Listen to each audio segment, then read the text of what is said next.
Je m'appelle Cyr. Sébastien Cyr. Ça sonne vraiment absurde.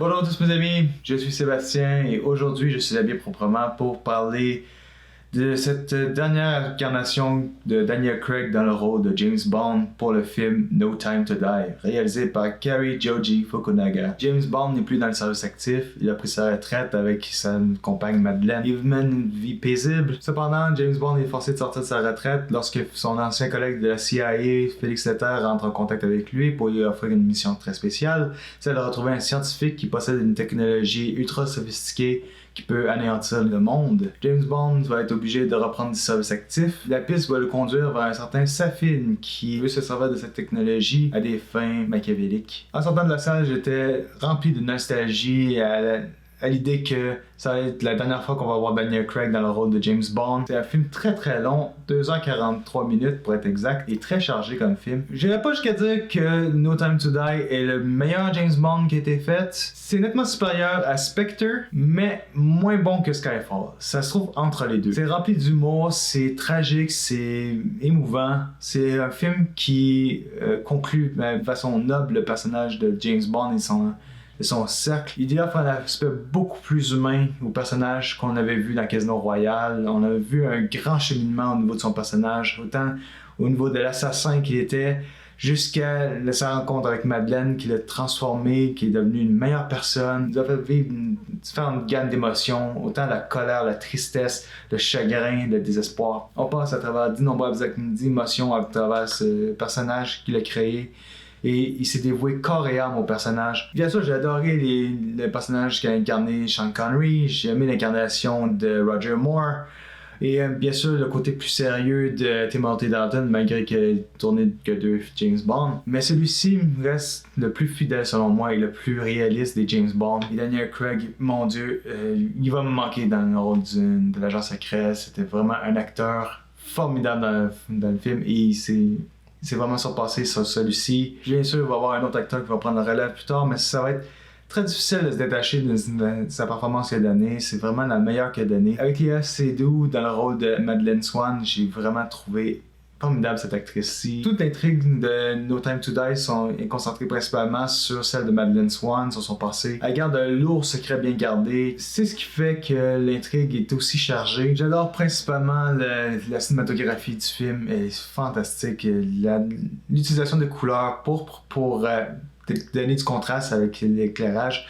Je trouve que ça fonctionne vraiment bien. Jamais j'ai vu d'aussi beaux plans larges sur la ville, sur les paysages, sur les scènes d'action. C'est palpitant, je trouve ça vraiment magnifique. L'utilisation de la caméra est bien utilisée là-dedans. Les scènes d'action sont vraiment spectaculaires, comme j'ai mentionné. Ça roule au quart de tour, ça s'arrête pas. Et c'est toujours bien filmé, bien cadré.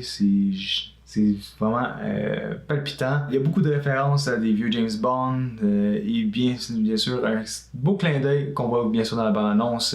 C'est carrément un clin d'œil au Gun Barrel qu'on voit bien souvent au début des films. La scène d'action qui m'a le plus diverti, c'est celle qui se passe à Cuba. La première rencontre que James Bond fait avec l'actrice Lashana Lynch. Bien sûr, James Bond passe son sigle, son numéro 007 est attribué à quelqu'un d'autre et la confrontation entre les deux ne s'aiment pas du tout dans le film. Ça fait un clash vraiment intéressant à l'écran. Les deux qui essaient de compétitionner pour savoir qui mérite mieux le numéro de James Bond. C'est quelque chose que j'ai trouvé vraiment hilarant dans le film. Il y a beaucoup de bons personnages dans ce film qui mériteraient beaucoup d'attention. J'ai adoré le personnage qu'incarne Ana de Ramos dans le film. Elle est vraiment percutante. C'est une actrice qui est dévouée physiquement.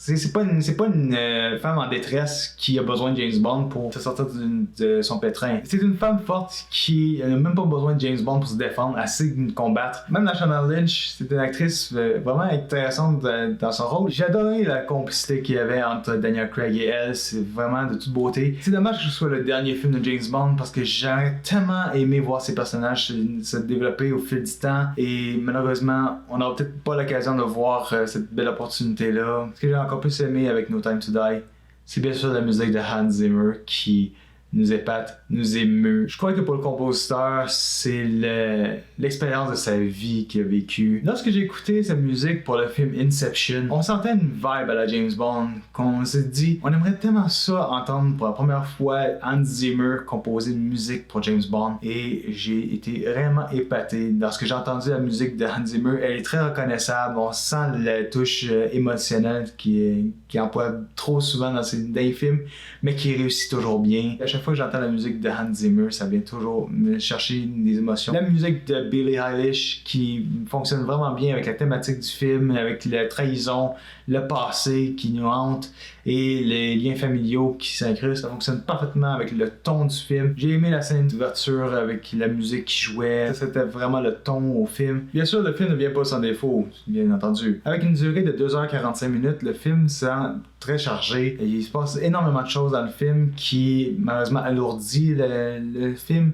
Et ça justifie pas complètement cette durée. Il y a beaucoup de moments que j'aurais retiré du film, certains moments avec le scientifique, ou une certaine intrigue qui concerne certains personnages que je ne mentionnerai pas dans la vidéo, mais qui ont une grande importance au fil du film. J'aurais retiré ça pour rendre le film plus léger, disons, en termes d'atmosphère. Parfois, ça devient difficile de garder l'attention tout au long du film. Et bien sûr, le film tombe aussi dans la formule. On trouve bien souvent les nombreux gadgets qu'on trouve dans les James Bond classiques. Il y a les lieux exotiques, les belles femmes qu'on retrouve bien souvent. La plus grosse déception, par contre, c'est au niveau de Rami Malek. C'est un acteur vraiment formidable, il est vraiment un excellent acteur.